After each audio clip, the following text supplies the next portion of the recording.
அருகே இருப்பதனால் இரவுக்கு தெரியாத பகலுக்கு புரியாத பொழுதொன்று நீ காட்டினாய்.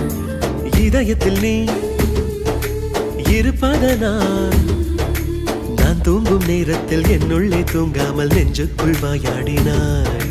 கண்ணாடி நீ கடிகாரம் நான் உன்னுள்ளே ஓடோடி வாழ்வே. காதல் எனும் கடுதாசி நீ என்றென்றும்